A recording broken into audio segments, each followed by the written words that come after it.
CIT के smart class में आप सभी का स्वागत है। और फंडामेंटल की इस क्लास में आज हम लोग सीखने वाले हैं विंडोज 10 के कुछ स्टेप के बारे में। जैसे देखिए क्या लिखा हुआ है कि जब भी हमारा विंडोज 10 स्लो काम करता है तो उसके लिए हमको कुछ स्टेप फॉलो करना होता है। जैसे कि मान के चलिए अक्सर ऐसी प्रॉब्लम आती है कि आप लैब में जाते हैं कंप्यूटर चलाने के लिए और उसमें बहुत सारी प्रॉब्लम्स आपको क्रिएट होते हैं, या फिर घर की लैपटॉप भी आपके पास अवेलेबल है और घर पे आप अगर आप लैपटॉप ओपन करते हैं तो वो भी बहुत स्लो काम करता है। ऐसी बहुत सारी प्रॉब्लम्स आपको देखने को मिलता है कि वो आपका सिस्टम स्लो काम कर रहा है, कोई फंक्शन आप ओपन कर रहे हैं तो जल्दी ओपन नहीं हो रहा है। तो इसका बस आपको एक ही आइडिया मिलता है कि सिस्टम को फॉर्मेट कर दिया जाए। एक ही आइडिया रहता है कि सिस्टम को क्या कर दिया जाए, फॉर्मेट कर दिया जाए। क्या हम अपनी सिस्टम को बार बार फॉर्मेट करेंगे? क्या ये हमारा प्रोसेस सही है? हम अपनी सिस्टम को बार बार फॉर्मेट करेंगे तो उसमें ये प्रॉब्लम हो सकती है कि उसमें बहुत सारे प्रॉब्लम्स आ सकते हैं। इसलिए बार बार आपको सिस्टम में फॉर्मेटिंग ना करना पड़े तो आप इसके लिए आप इतने सारे स्टेप जो मैं आपको बताने जा रहा हूँ, इतने सारे स्टेप को फॉलो करके और आप अपनी कंप्यूटर की स्पीड को बढ़ा सकते हैं। इसके लिए बार बार आपको सिस्टम को फॉर्मेट करने की आवश्यकता नहीं आएगी। जैसे कि मोबाइल में भी आपने देखा होगा, मोबाइल में भी कई प्रकार के ऐसे ऐप्स वगैरह आ जाते हैं या कोई अननेसेसरी फाइलें बन जाती हैं या कोई ऐसा फोल्डर बन जाता है जिसकी अपनी रिक्वायरमेंट हमारी कंप्यूटर में नहीं होती है और फिर भी हमारे कंप्यूटर में वो जगह बना लेता है, फिर भी हमारे मोबाइल में वो जगह बना लेता है। तो इसके वजह से हमारी मोबाइल बहुत ही स्लो काम करता है। समझ में आ रहा है ना? तो ये सारे प्रोसेस मैं आपको बताने वाला हूँ जिससे कि आप अपनी कंप्यूटर की स्पीड को आप आसानी तरीके से इंक्रीज कर सकते हैं। ये सारा प्रोसेस आपको लैब में चल करके करना होगा। तो जैसे कि यहाँ पे लिखा भी है कि जब भी हमारा विंडोज 10 स्लो काम करता है तो उसके लिए हमको कुछ स्टेप फॉलो करना होता है। अक्सर ऐसी प्रॉब्लम आपके सामने देखने को मिलता है, कोई सॉफ्टवेयर आपने ओपन किया, वही बगल वाले सिस्टम में बड़ी जल्दी ओपन हो जाता है, आपके सिस्टम में टाइम लगता है। ठीक है ना? तो ये सारे के सारे स्टेप का फॉलो करके हम अपनी इस कंप्यूटर की स्पीड को आसानी तरीके से बढ़ा सकते हैं। पहला क्या दिया, कह रहा है कि ओपन टास्क मैनेजर, और कैसे control plus shift plus escape, और कह रहा है कि स्टार्टअप पे जाएंगे और जिस सॉफ्टवेयर के हमको यूज नहीं करना है उसको हम क्या कर देंगे, डिसेबल कर देंगे। अक्सर ऐसी प्रॉब्लम आती है कि मान के चलिए कि आपके सिस्टम में बहुत सारा सॉफ्टवेयर मौजूद है, बहुत सारा सॉफ्टवेयर आप इंस्टॉल कर देंगे, लेकिन अभी मान के चलिए कि स्टार्टिंग में आपको एमएस ऑफिस के बारे में पढ़ाया जा रहा है, अभी आप फोटोशॉप अपने कंप्यूटर में इंस्टॉल करके रखेंगे तो आपके सिस्टम में जगह लेगा कि नहीं लेगा? बोलिए, कोरल ड्रा हुआ, फोटोशॉप हुआ, ये सब हमारे कंप्यूटर में ज्यादा मात्रा में स्पेस लेते हैं। तो जब वो कंप्यूटर में ज्यादा मात्रा में स्पेस लेगा तो क्या कंप्यूटर हमारा अच्छे से काम कर पाएगा? बोलिए, काम कर पाएगा? तो सबसे बेहतर है कि हमको जिस सॉफ्टवेयर की अभी प्रेजेंट में रिक्वायरमेंट है उसको हम रखें और जिसको नहीं हम उसको डिसेबल कर दें। क्या कर दें? डिसेबल कर दें। तो पर वो ऑप्शन आपको मिलेगा कैसे? तो यहाँ पे ये बताया जा रहा है कि सबसे पहले आपको ओपन करना है task manager, control plus shift plus escape button, control plus shift plus escape button आपको प्रेस करना है। तो आपके सिस्टम में स्टार्टअप का मेन्यू खुल करके आएगा, उसी में ऑप्शन पे जाने पे आपको एक टास्क मैनेजर का ऑप्शन आपको दिखाई देगा। तो देखिए जैसे कि अगर आप लैब में जाएंगे प्रैक्टिकल करने के लिए तो आपके पास ऐसे इंटरफेस मिलेगा ना, बोलिए, ऐसे इंटरफेस पे आपको प्रैक्टिकल करना होगा। तो यहाँ पे आपको प्रेस करना है control plus shift plus escape button. देखिए सबसे टॉप में क्या लिखा हुआ है, टास्क मैनेजर लिखा हुआ है। और भी आप इसको मतलब ज्यादा मात्रा में देखना चाहते हैं तो आप यहाँ पे मोर डिटेल्स पे आप क्लिक कर लीजिए। समझ में आया?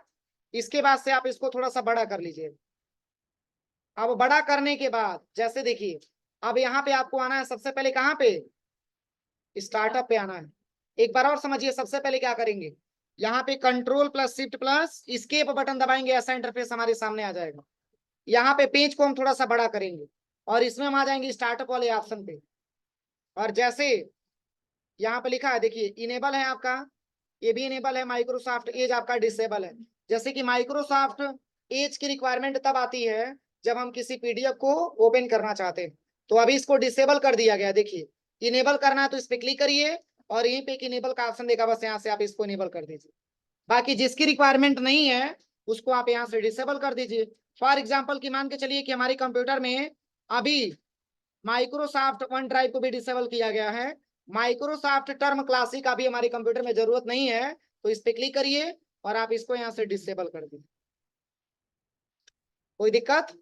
अब ये कंप्यूटर में रहेगा लेकिन काम नहीं करेगा, उसको मैंने डिसेबल कर रखा। ये पहला पॉइंट। किसी को कोई दिक्कत समझने में? समझ में आया कि नहीं आया? बोलते नहीं है क्या आप लोग?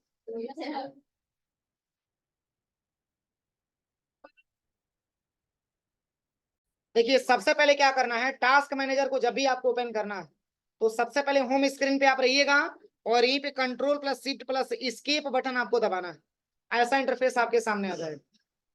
कंट्रोल शिफ्ट को दबाने के बाद तब आपको एस्केप बटन प्रेस करना होता है। ऐसा इंटरफेस हमारे सामने आ जाता है। और यहाँ पे आने के बाद पेज को आप बड़ा करिएगा और पेज को बड़ा करने के बाद आपको आना है स्टार्टअप वाले ऑप्शन पे। कहाँ पे आना है? स्टार्टअप पे। और यहाँ पे आने के बाद जिसको भी डिसेबल करना है उसको आप डिसेबल, बस सबको मत डिसेबल कर दीजिएगा। समझ में आ रहा है ना? मैं से चेक कर लीजिएगा, ओपन करके चेक कर लीजिएगा किसी एक ऑप्शन को, जैसे कि मैंने इसको बंद कर दिया, आप लैब में ट्राई कर लीजिएगा। समझ में आ रहा है ना? यहाँ से मैंने ओपन, यहाँ से डिसेबल इनेबल नहीं दिख रहा है, तो बस यहीं से तो ओपन,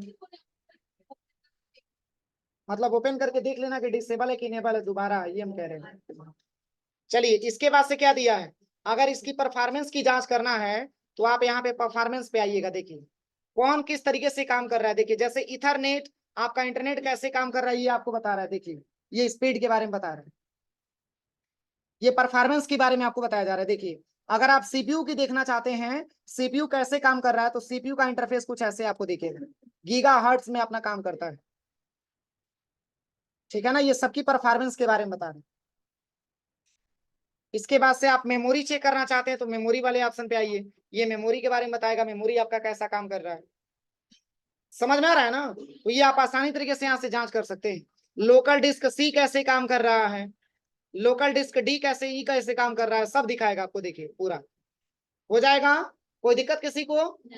चलिए दूसरा क्या पॉइंट आपका दिया है, दूसरा पॉइंट आपका दिया है, कह रहा है कि open control panel program and features, और जिस सॉफ्टवेयर की हमको जरूरत नहीं है उसको क्या कर देंगे, अनइंस्टॉल कर देंगे। मोबाइल में भी देखा होगा आपने कि जिस सॉफ्टवेयर की हमको जरूरत नहीं होती है वो भी हमारे मोबाइल में ज्यादा मात्रा में आ जाता है। बोलिए, उसकी रिक्वायरमेंट ना होते हुए अपने मोबाइल में हम उसको सेव करके रखते हैं, तो क्या अगर वैसा सॉफ्टवेयर हमारे मोबाइल में रहेगा तो स्पेस लेगा कि नहीं लेगा? तो सबसे बेहतर है कि जिस सॉफ्टवेयर की हमको कोई तत्काल में रिक्वायरमेंट नहीं है उसको हम क्या कर दें, अनइंस्टॉल कर दें। अनइंस्टॉल का मतलब अपने सिस्टम से ही बाहर कर दें उसको, कि अभी तुम्हारी जरूरत नहीं है, जब बुलाएंगे तब आना। समझ में आ रहा है ना? तो इसके लिए आपको कंट्रोल पैनल पे जाना है। कहाँ पे जाना है? कंट्रोल पैनल पे। और वहां पे एक ऑप्शन आपको मिलेगा प्रोग्राम एंड फीचर्स। बस जैसे ही प्रोग्राम एंड फीचर्स पे क्लिक करेंगे तो वहां पे पूरे सॉफ्टवेयर का लिस्ट आपके सामने आ जाएगा, और जिस सॉफ्टवेयर को हटाना है बस राइट क्लिक करके वहां से आप उसको हटा दीजिए, अनइंस्टॉल कर दीजिए। समझ में आ रहा है ना? जैसे अक्सर ऐसी प्रॉब्लम होती है, आपने देखा होगा, जैसे हम लोग नया लैपटॉप लेते हैं तो क्या होता है, सारे सॉफ्टवेयर को डलवा देते हैं, जिसकी जरूरत नहीं होती उसको भी इंस्टॉल करवा देते हैं। और जब सिस्टम स्लो करता है, अरे यार कितने रुपए में मैंने खरीदा था लेकिन फिर भी सिस्टम हमारा स्लो काम करता है। चलो दुकान पे दिखाया सब, दुकान पे लेके जाते हैं, करता वही है जो आपको सिखा रहे हैं, 1,000 रुपये आपसे ले लेता, 500 रुपये आपसे ले लेता, और काम वही कर रहा है जो आप कर रहे हैं। बताइए, ऐसा तो नहीं कि कुछ वो जादू मंत्र कर देता होगा, काम वही कर रहा है। समझ में आ रहा है ना? तो सबसे रिस्पॉन्स अच्छा है कि जो सॉफ्टवेयर की रिक्वायरमेंट हमारी कंप्यूटर में नहीं है उसको अभी रखने की जरूरत नहीं है, उसको आप कुछ समय के लिए अनइंस्टॉल कर दीजिए, फिर जरूरत पड़ने पे आप उसको इंस्टॉल कर लीजिए। जैसे हम आपको फंडामेंटल पढ़ा रहे हैं और अभी आपने अपने लैपटॉप में फोटोशॉप कोरल ड्रा सेव करके रखा है, तो ना सॉफ्टवेयर का प्रैक्टिकल कुछ हो पाएगा ना आपको सीख पाएंगे। इसलिए कुछ समय के लिए आप उसको अनइंस्टॉल कर दीजिए, ताकि अनइंस्टॉल रहेगा तो हमारे सिस्टम में उतना स्पेस कम तो रहेगा। जब स्पेस कम रहेगा तो हमारा सिस्टम हैंग नहीं करेगा, हमारा सिस्टम अच्छे से काम करेगा। समझ में आ रहा है ना? तो इसके लिए चलिए सबसे पहले हमको करना क्या है, आप यहाँ पे आ जाइएगा कंट्रोल पैनल पे। अब क्वेश्चन ये बनती है कि सर कंट्रोल पैनल मिलेगा कैसे? तो देखिए यहीं पे आपके स्क्रीन पे कहीं ना कहीं कंट्रोल पैनल का ऑप्शन आपका बना होगा, ये रहा कंट्रोल पैनल, दिख रहा है? अगर नहीं भी मिलता है, जैसे कि इसको मैंने डिलीट कर दिया, अगर नहीं भी मिलता है तो भी एक ऑप्शन आपके सामने, यहाँ पे सर्च पे आइएगा, और यहाँ पे केवल टाइप करिएगा कंट्रोल। पैनल भी आपको नहीं टाइप करना है, केवल कंट्रोल लिखना है। आपके सामने आ गया है, देखिए कंट्रोल पैनल। और दूसरा ये तरीका है कि अगर आप होम स्क्रीन पे ही लेके आना चाहते हैं तो माउस से आप राइट बटन दबाइए और पर्सनलाइज वाले ऑप्शन पे आइए और यहाँ पे आपको आना है थीम्स पे और यहाँ पे डेस्कटॉप आइकन सेटिंग पे आना है। बस यहाँ से इसको इनेबल बस कर देंगे, ये डिलीट नहीं होता है। यहाँ से अप्लाई करिए और फिर ओके। आ गया कंट्रोल पैनल, देखिए ये रहा। इसको आप ओपन करिएगा और कहाँ पे जाना है, प्रोग्राम एंड फीचर्स वाले ऑप्शन पे। कहीं दिख रहा है, ये रहा प्रोग्राम एंड फीचर्स, इसी पे क्लिक करिए। देखिए इतने सारे सॉफ्टवेयर आपके सिस्टम में मौजूद है। और ये ट्राई अपने लैपटॉप में करिएगा, क्योंकि सिस्टम में नहीं, सिस्टम में वही सॉफ्टवेयर डाला गया जिसकी की रिक्वायरमेंट आपकी है। अब ये नहीं कि सर बताएं तो चलें सबको अनइंस्टॉल करके छोड़ दें। मैं आपको बता रहा हूं ताकि आपको जानकारी रहेगी, तो खुद का प्रैक्टिकल आप अपने लैपटॉप में भी कर सकते हैं। जानकारी रहेगी तभी तो। अब यहाँ से जैसे इस पे अगर हमको डिलीट करना है तो सिलेक्शन करिए और यहीं पे अनइंस्टॉल का ऑप्शन आ गया। समझ में आ रहा है ना। अब ये नहीं गुस्सा की वजह से पूरा इंस्टॉल करके चले जाइए, तब हम समझ लेंगे कि हमारे 11 बजे के क्लास के बच्चों की ये हरकत है। ठीक है ना, ऐसी प्रॉब्लम नहीं होना चाहिए। मान के चलिए कि आप अगर अनइंस्टॉल करके चले जाएंगे तो बाकी बच्चे प्रैक्टिकल कैसे करेंगे, ये दिक्कतें आपके सामने आएंगी। मैं आपको बताऊंगा कैसे अनइंस्टॉल कैसे इंस्टॉल किया जाता है। अभी थोड़ा सा इसको होल्ड पे रखिएगा, आप खुद का प्रैक्टिकल आप अपने लैपटॉप में करिएगा, सबसे बेहतर है। ठीक है ना। अब चलिए दूसरा ऑप्शन क्या दिया है इसके बाद, इसके बाद से जो अगला ऑप्शन आपका दिया है, देखिए कह रहा है कि कभी कभी ऐसा होता है कि कुछ एप्लीकेशन काम नहीं करता है, जैसे कि ऑडियो, इंटरनेट। तो इसके लिए हमको सर्च बॉक्स में ट्रबल शूटिंग और connect to the internet next next करना होता है। कैसे पता चलेगा कि हमारे सिस्टम में नेट है, ये मैंने आपको बताया था। अगर हम कह दें हमारे सिस्टम में नेट नहीं है, तो कैसे आप बताएंगे कि नहीं सर आप झूठ बोले आपके सिस्टम में नेट है, बताइए। नहीं याद है, किसी को नहीं पता है। ये भगवान, मैंने सब पढ़ाया था। देखिए सबसे पहले आपको टास्क मेनू में आना होता है, इसको टास्क बार बोला जाता है। इसको जो सबसे नीचे जो ऑप्शन आपका दिया है ना, इसमें सारा मिनिमाइज करने के बाद जो वहाँ पे स्टोर हो रहा है और जहाँ पे डेट एंड टाइम भी आपका दे रखा है, इसमें आप ध्यान से देखिए मॉनिटर टाइप का सिंबल बना है। यहाँ पे देखिए सिंबल बना है। अगर ये आपके कंप्यूटर में सिंबल बना है तो आप ये समझिए कि हाई स्पीड सेवाओं का लाभ आप ले सकते हैं। ये इंटरनेट आपका एक्सेस कर पा रहा है। क्या आप इंटरनेट चलाते हैं तो स्लो चलता है, बहुत ही फास्ट चलता है। ये देन है तो हमारे सिस्टम में इंटरनेट अवेलेबल है। अगर इस टाइप का सिंबल बना है तो आपके सिस्टम में नेट है। अब कब पता करेंगे कि नेट नहीं है, अभी चलिए हम नेट हटा देते हैं। अब देखिए अभी हम नेट हटा देते हैं, यहाँ पे हम सर्च करते हैं। देखिए GIT पडरोना, अगर नेट है तभी तो ये वेबसाइट ओपन हो रहा है, या जूम करिए, तभी तो ये वेबसाइट ओपन हो रहा है ना। लेकिन हम इसको कर देते हैं यहाँ से डिसेबल, राइट क्लिक करते हैं और ओपन नेटवर्क इंटरनेट सेटिंग पे आते हैं और यहाँ से हम चले आते हैं इथरनेट वाले ऑप्शन पे और यहाँ से चेंज अडाप्टर ऑप्शन पे। अब यहाँ से आने के बाद मैंने राइट क्लिक करके इसको मैंने डिसेबल कर दिया। अब इंटरनेट दिख रहा है। अब सर्च करते हैं, देखिए यहाँ पे एक और प्लस ले लेते हैं। यहाँ पे मैंने टाइप कर लिया sarkariresult.com।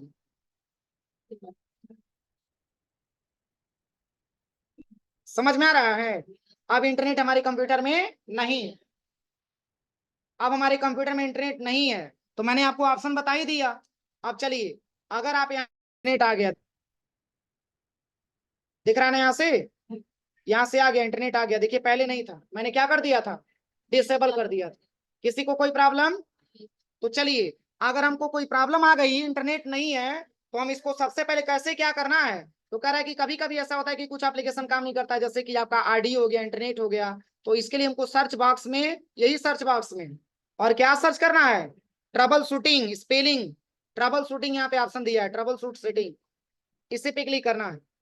क्लिक करने के बाद यहाँ पे कंप्यूटर में लेके जाएगा और यहाँ पे आप आ जाइएगा सबसे पहले कहाँ पे, एडिशनल ट्रबल शूटर्स पे क्लिक करिएगा। यहाँ से देखिए इंटरनेट कनेक्शन, ये अभी आपके रनिंग में है। ऑडियो प्लेइंग, ये भी आपके रनिंग में है। अगर कोई इशू आता है तो हम यहाँ से चेक कर पाते हैं, यहाँ से ये डिटेक्ट करके बताता है कि आपके सिस्टम में क्या प्रॉब्लम है जिसके वजह से आपके सिस्टम में नेट नहीं आ रहा।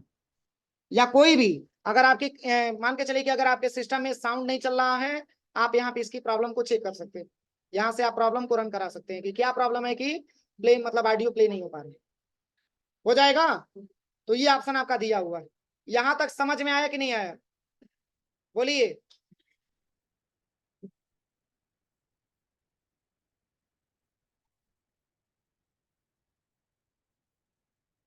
देखिए इसमें एक रिस्पांस आपको मिल गया। डेल 1220 का डीएलपी प्रोजेक्टर लगा हुआ है जिसके माध्यम से आपको साउंड मिलेगा, लेकिन सिस्टम में साउंड नहीं। समझ में आया? चलिए अगला क्या पॉइंट आपका दिया है, तो नेक्स्ट पॉइंट आपका चौथा नंबर पर। हाँ एक चीज क्लियर करिएगा, जितना हम बता रहे हैं उतना ही प्रैक्टिकल करिएगा, अपना एक्स्ट्रा मत करिएगा, कुछ अपना एक्स्ट्रा दिमाग मत लगाइएगा। ठीक है ना? नहीं समझ में आएगा वहीं होल्ड कर दीजिएगा, लैब वाले सर लोगों से पूछ लीजिएगा ये बातें समझ में आ रही है, लेकिन अपने मन से कुछ भी मत करिएगा। ठीक है ना? तो चलिए अगला पॉइंट आपका क्या दिया है, डिस्क क्लीनअप। जैसे आपने देखा होगा कभी कभी लोकल डिस्क सी रेड हो जाता है, पूरा भर जाता है कि रेड कलर हो जाता है पूरा, वो स्पेस नहीं रहता है। तो यहाँ पे क्या लिखा हुआ है, डिस्क क्लीनअप। कह रहा है कि दिस पीसी पे जाएंगे, लोकल डिस्क सी को सेलेक्ट करेंगे और उसी पे राइट क्लिक करेंगे, वहां से प्रॉपर्टीज हम ओपन करेंगे। जैसे डिस्क क्लीनअप की मतलब ये हुआ कि जैसे कि अगर हमारे मान के चलिए कि लोकल डिस्क सी में कुछ अननेसेसरी फाइलें हैं तो उसको हम रिमूव कैसे करेंगे। और फिर कह रहा है कि डिस्क क्लीनअप पे क्लिक करेंगे, ऑल फाइल सिलेक्शन करेंगे और क्लीनअप सिस्टम फाइल पे क्लिक करेंगे। अगेन ऑल फाइल सेलेक्ट पे क्लिक करेंगे, वहां पे हमको मोर ऑप्शन दिखाई देगा, system restored and shadows copy पे क्लिक करके क्लीनअप पे क्लिक करेंगे और क्या कर देंगे, डिलीट कर देंगे। कह रहा है कि ऐसा करने से हमारे सिस्टम में जितने भी क्या होते हैं अननेसेसरी फाइलें होते हैं वो आपके क्या हो जाते हैं, डिलीट हो जाते हैं। कैसे होगा तो देखिए, सबसे पहले इसको मिनिमाइज कर देते हैं। देखिए इसको करने के लिए आप क्या करिएगा,